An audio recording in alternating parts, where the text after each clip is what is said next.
You know, the gaming industry has changed a lot over the years. What started as a very niche, new concept that companies used to trick ignorant consumers into buying bad, poorly made, dysfunctional games with no way of being informed on what's good or what's bad, eventually spiraled into a golden age of gaming, where there were so many good games that told amazing stories, redefined what art could be, or just straight up super fun experiences. And I attribute that to the fact that while profit was definitely there, the demographic for video games was still small enough where that if you were a video game dev, it's because you love to make video games. And that's not something I can say for the modern day. While indies have definitely carried the torch of actually giving a fuck about what's in your game, the fact that the gaming industry is so massive now means that AAA studios are much more about business and less about the art. There are obvious exceptions to all of this, but the way I see it, greed has had its impact on almost every aspect of the gaming world, except for one. Nintendo, one of the big three and the oldest player in the game. Due to a lot of factors, Nintendo is a very different company from Sony or Microsoft, and as such, can't really be directly compared to the two. And the main quirk of the Big N that we'll be discussing today is their seemingly heartfelt and more righteous actions and philosophy. Many people argue that Nintendo is one of the only companies that has a soul, and it embodies a lot of the golden age qualities that I just talked about. They make games because they love making games, they care about their customers, and they want their games to be something that they can be proud of. Now, of course, they're a company, and their end goal is to make money, and with a lot of their current actions, people are starting to see less and less of that righteousness in Nintendo and more of that grimy corporate side.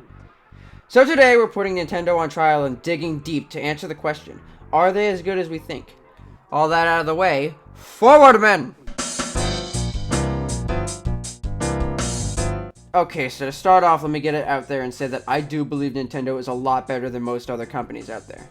They're still a company, so they won't be out there making world peace anytime soon, but they aren't as quick to exploit their customers as others would be. Usually. But before you come to your own conclusions, let's go over some of their consistent qualities as well as a brief history of them as a game developer. Now, what Nintendo did for video games in the West cannot be understated. The video game crash of 1983. To sum it up, thanks to market oversaturation, demand for home computers, and trashy games flowing like wine, the entire video game industry crashed in the US. Nintendo, using many strategies such as a seal of quality on every game that was on their system, and clever marketing that made the NES look more like a toy than a video game console, were able to bring interest in the interactive medium back to the States. Now, I don't think that without Nintendo, video games would be erased from America, never to return. But there's no denying that without the jumpstart they gave the dying industry, today might look a lot different, and people who grew up with video games might not even be around yet. They created the gold standard for the original controller for a home console, had two wildly successful consoles with amazing experiences, the SNES especially, and would go on to bring the modern analog stick into the mainstream. But after the jump to the third dimension, things started to go down. While both the N64 and GameCube had an amazing lineup, they were both underperforming, and while the Wii was a massive success, it ultimately hurt the company by getting them to shift their focus to the casual crowd, which led to them sacrificing accessibility and comfort in both their hardware and games, for the sake of gimmicks.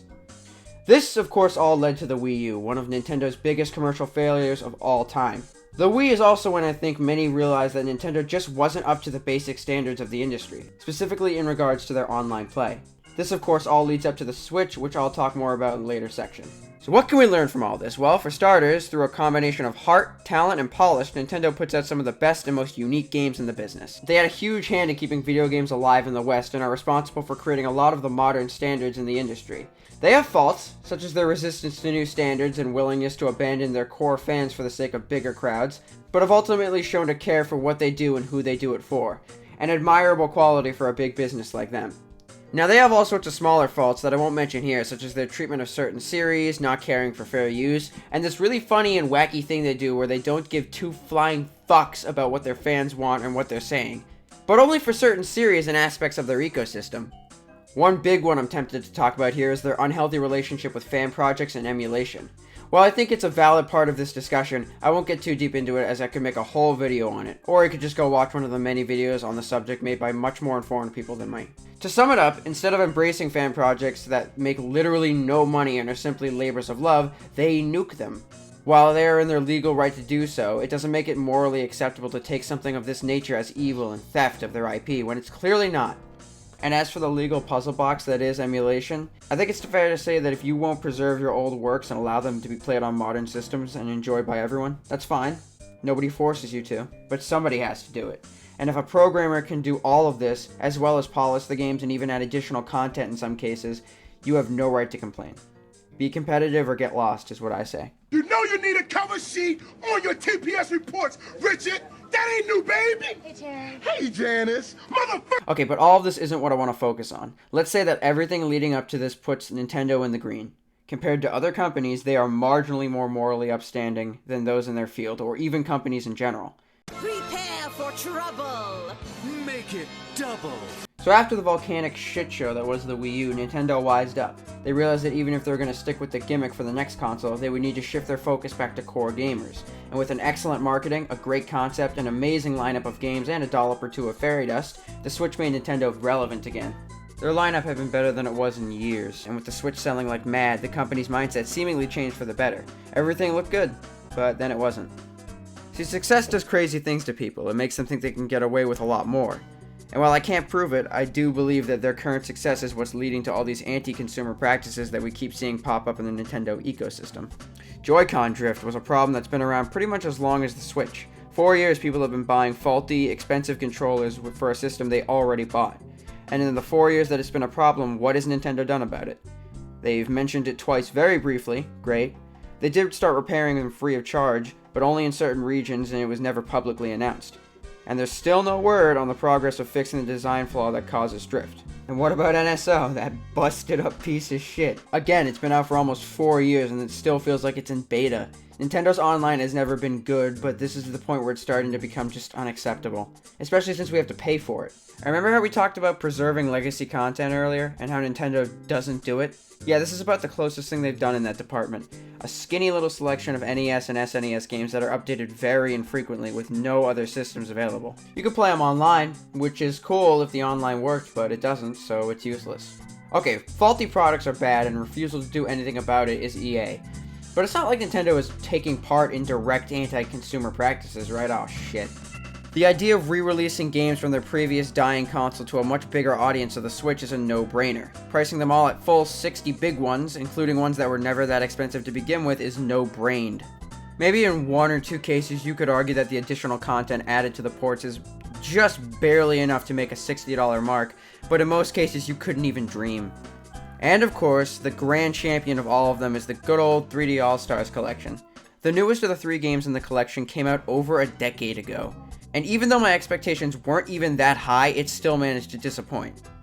So 3 ancient games lazily enhanced to not even the bare minimum for $60. And like almost all the rest of the cursed horde of the 35th, it capitalizes on that sweet ass FOMO, baby. It made its buck, and now it's gonna get out of there before those foolish enough to be skeptical in the slightest about buying a crap box port even get a chance. Faulty products, the FOMO, overpriced ports, all of this is so out of flavor for Nintendo. And while nobody knows for sure why, there's an explanation that makes sense of all of it. Nintendo's riding high, and it's gotten right to their head. We've seen this with the other ends of the triangle too. They were leading the charge, and into the next generation they got cocky and were nuked. Now fully humbled and smartened for the future. And while I'm positive the same thing can happen to Nintendo, what makes me nervous is what I said at the beginning. They're not like the others. Mario and Zelda are 2 of the most respected video game series ever, and Pokemon is literally the biggest media franchise in the world.